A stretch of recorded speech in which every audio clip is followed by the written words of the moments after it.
Most brands running paid ads are on Meta.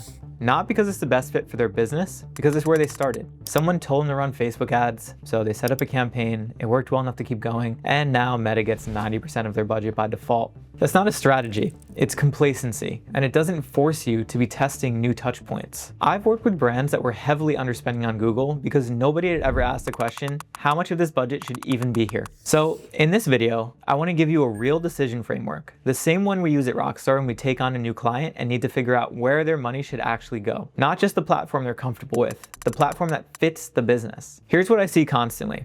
A brand comes to us spending $30,000 a month, all of it on Meta.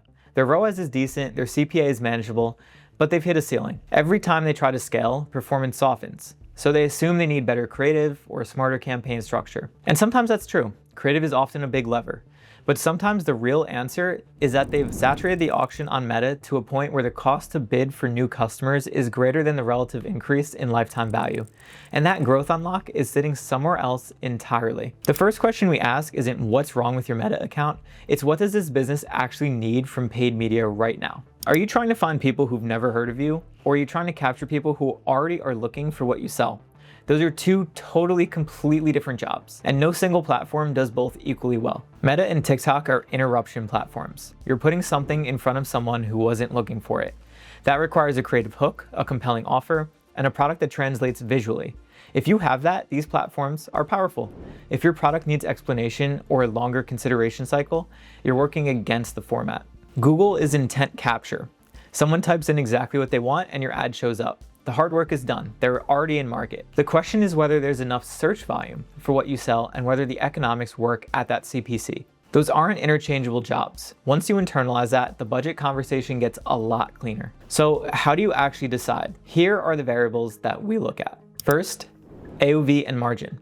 Low AOV products, under around $40, generally struggle on Google search because the CPCs eat into margin too fast. Meta and TikTok can work at lower AOVs because you're buying impressions at scale, not individual clicks.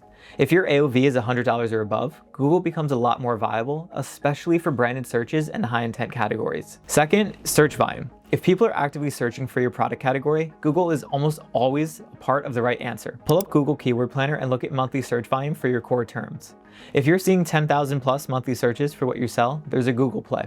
If your product is more discovery based, something people don't know to search for yet, that's Meta or TikTok territory. Third, creative capacity. TikTok demands volume. We're talking 8 to 12 new creatives a month minimum if you want to test properly and keep up with fatigue. And that scales up as you spend more. If a brand can't produce that, TikTok becomes a liability, not necessarily an asset. Meta is more forgiving with creative volume, especially if you have 1 or 2 proven angles that you can iterate on. Google search requires almost no visual creative. It's copy driven. If a brand has limited creative bandwidth, then that matters. Fourth, where your customer is in the journey. High ticket or considered purchase products that need both Meta or TikTok to generate awareness and interest, and then Google to capture the people who go to search after seeing a few ads.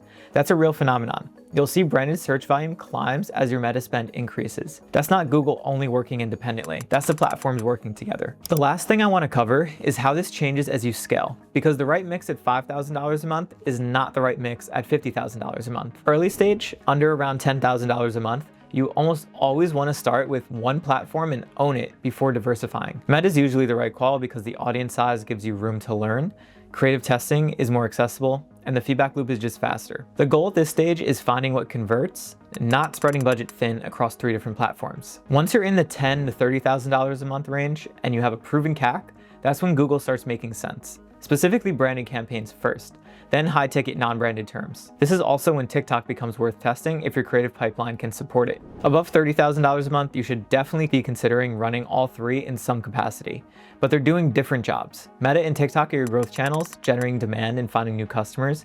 Google is your efficiency layer, capturing the people already in market. And then Pinterest or YouTube might enter the picture depending on the category. The trap is treating all 3 as equivalent and splitting your budget evenly.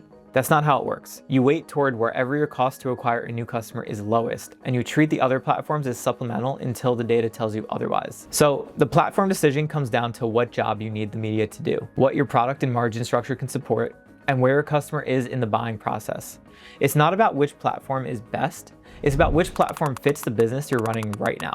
If you're not sure about where your budget should be going, that's actually the most useful starting point. Audit what each platform is doing for you independently, look at your blended CAC across channels, and ask whether the allocation reflects the data or just your comfort level. That question alone has shifted a lot of budget for the brands we work with, and usually in a direction that moves the needle faster than any single campaign optimization would have. That's what we do at RCKSTR Media. We manage paid media for D2C and e-commerce brands, and building this kind of structure is what we're doing every day. If you're planning your budget allocation or want to scale and build the right foundation right first, book a call. The link is in the description. We're selective about who we take on, but if it's a fit, we'll walk you through exactly what we do and why.